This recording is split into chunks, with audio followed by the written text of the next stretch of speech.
we have a lot of guys that have played there. Okay. Why do you think they'll embrace it as a team? Well, I just think, man, anybody, when you're a competitor, you just love it, man. You go on the road and it's you against everybody else, and it's very clear that it's you against everybody else there, and there's just enough. I just mentioned this before. You go someplace, man, they wave at you like, man, we're so happy you're here to play against us.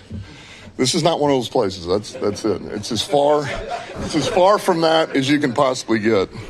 And it's just, I don't know. I loved playing in atmospheres like that, and I just know the type of guys we have. I think they're going to eat it up. I really do. He is the most real coach I've ever seen. I've covered a lot of coaches in my career. He's the most real. Like, I truly believe he's excited. During that soundbite, Kool-Aid's like, that's the most I've seen him excited. I truly, and after the loss and he's emotional, I believe the tears. Yep. After a loss, when he's really upset and he blames himself, I believe he blames himself. I don't think that's an act by any stretch. I think he's the most authentic coach I've ever seen. Jimmy V and Dickie V, the only ones that I'd even considered in the same conversation. He's so mad. He's so mad, Kool-Aid.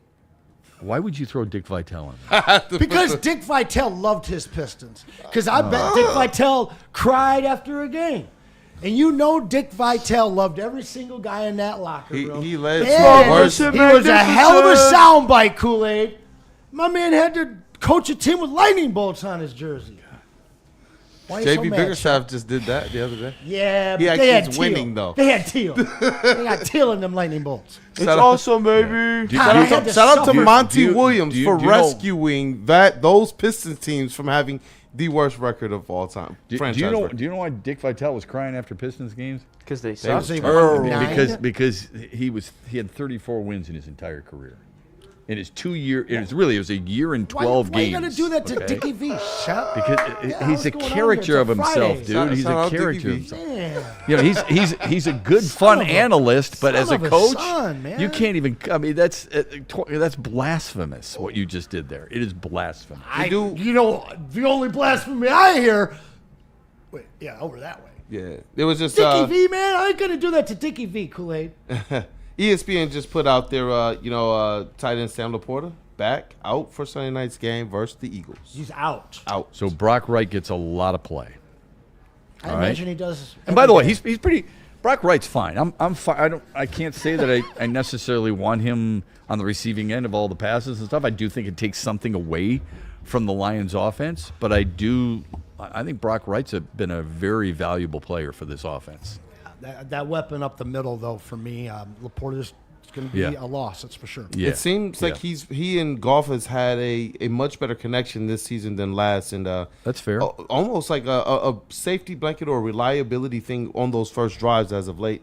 It's going to be interesting to see who they turn Laporta, to. you're saying? He's had great first quarters this season. Yeah. So Aiden Hutchinson calls it a must-win. Do you think it's I hate that phrase because I think it's never a must-win until you will get eliminated if you don't. But I understand why people say it sometimes. Do you think it's a must-win? I mean, listen, technically, this team just needs the 7th seed. So technically, it's not a must-win. But for where this franchise is at, who they want to be, and who this fan base sees them as, for those 3 reasons, yes. And on the other side of it, I think if you're rooting for Philly, you have to see it the same way. This is bragging rights for the NFC East. Everybody thought it was going to be the Lions last year. They didn't get a chance to get that showdown. They're the defending champs. I mean, this is for all the marbles right now, even though the Lions will still get to the Super Bowl if they're a 7th seed. Yeah, I don't look at it as a must-win, but I think it's a really important game. I think that's without getting too technical, I think it's a really important game. The most important game of the season. For sure. Okay. And I know coaches will say the most important game is the next game. Great coaches say that. Great players say that. They're right about that, too, by the way. But right now, this is obviously going to be their most difficult test. I think it's more difficult than going into Kansas City because I don't think Kansas City is what they were a few years ago. And I don't care what anybody says. You don't want to go to Philly in mid-January. Hell no. Okay? If you got to go through the Eagles and you've got to go to the link, it makes it that much more difficult. So I know it didn't help the Lions a year ago, but anything you can possibly do to get those opponents at home. I understand why Aiden Hutchinson said it, but I think you and I would agree it's probably not the greatest thing to say to the media, because then if you happen to come up short, not like he thinks this way, but if you happen to come up short, what is the media? You said this was a must-win. Now what? Well, and to your point, by definition, 6-3 is never a must-win situation. Yeah, right. Let's hit that mailbag and any super chats before we get out of here, and have a great weekend. We hope everybody else has the opportunity to have a great weekend and enjoy themselves. Go ahead. Yeah, definitely. We do have a super chat in here. Kenny Powers with the $2 super chat. Just really asking the question that you guys were kind of going over, is asking, is this a prove-it game for the Lions this week? And I think maybe that's a little bit different. Even. I like the way that might be a little that's the better different, term. actually. I like the way he phrased that. better Yeah, game. I think Kenny's 100%. right. I mean, I really do. It is a prove-it game. Kenny Powers is Shout out great. Kenny No, Powers. really, It's a great show. It really, it's a really good take. It is a prove-it game, because I think there's still some people. Most people have the Lions somewhere like 6, 7 in their power rankings. I think Tom Brady had them at 9 in his latest. So I get that. He also had the Colts at 10. So I get that, but this proves something to anybody who may wonder if they're of a roller coaster team.